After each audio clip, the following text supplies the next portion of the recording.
हर साल जब हम आयकर रिटर्न फाइल करते हैं तो एक सवाल सभी के दिमाग में होता है। सवाल ये कि क्या हम अपनी टैक्स लायबिलिटी को कम कर सकते हैं, और अगर हाँ तो कैसे। इस वीडियो में हम आपको इसी सवाल का जवाब देंगे। आयकर रिटर्न फाइल करने के लिए टैक्स पेयर्स के पास दो विकल्प होते हैं, न्यू टैक्स रिजीम और ओल्ड टैक्स रिजीम। वित्तीय वर्ष 2023-24 से न्यू टैक्स रिजीम को डिफॉल्ट विकल्प के रूप में सेट किया गया है। हालांकि इस व्यवस्था में कई प्रकार की छूट और कटौतियां नहीं मिलती जो पुराने व्यवस्था में उपलब्ध है। फिर भी वित्तीय वर्ष 2023-24 के लिए लगभग 74% टैक्स पेयर्स ने अपना टैक्स विकल्प चुना है। आने वाले समय में और भी tax payers new tax regime चुन सकते हैं। खासकर बजट 2025 में वित्त मंत्री निर्मला सीतारमण द्वारा पेश किए गए नए टैक्स स्लैब और 12 लाख रुपए तक की टैक्स फ्री इनकम के कारण।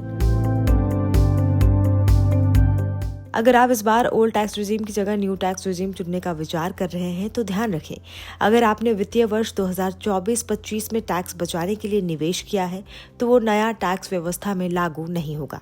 उदाहरण के तौर पर अगर आप नया टैक्स विकल्प चुनते हैं तो आप HRA, LTA, ATC, ATD जैसी कई टैक्स छूट और डिडक्शन का फायदा नहीं उठा पाएंगे। अगर आपने ATC के तहत टैक्स बचाने के लिए लाइफ इंश्योरेंस पॉलिसी खरीदी है तो वो भी नया टैक्स व्यवस्था में मान्य नहीं होगा।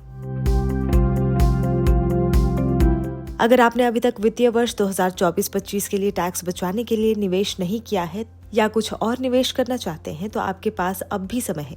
31 मार्च से पहले आपको ये काम पूरा करना होगा। आयकर अधिनियम की धारा 80C के तहत 1.5 लाख रुपए तक के निवेश पर टैक्स बचाया जा सकता है और ये लाभ सिर्फ पुरानी टैक्स व्यवस्था का विकल्प चुनने वाले टैक्स पेयर्स को ही मिलेगा।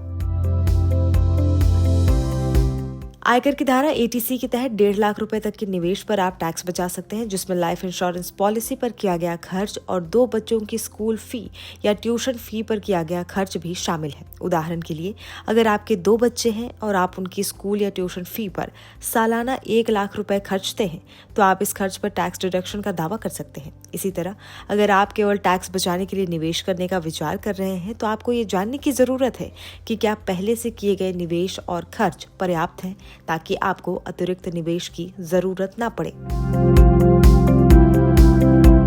अगर आपने घर खरीदा है और होम लोन लिया है तो आपके लिए खुशखबरी है, आप होम लोन के ब्याज पर भी टैक्स छूट का लाभ ले सकते हैं।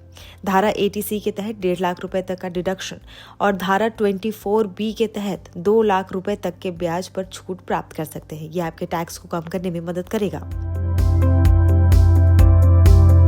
आपका स्वास्थ्य ही सबसे महत्वपूर्ण है और अगर आपने अपनी या अपने परिवार की स्वास्थ्य बीमा पॉलिसी ली है तो आपको आयकर की धारा 80D के तहत टैक्स छूट मिल सकती है। आप खुद के लिए 25,000 रुपए तक और वरिष्ठ नागरिकों के लिए 50,000 रुपए तक का डिडक्शन प्राप्त कर सकते हैं। अगर आपके परिवार में कोई वरिष्ठ नागरिक है तो एक बेहतरीन तरीका है टैक्स बचाने का।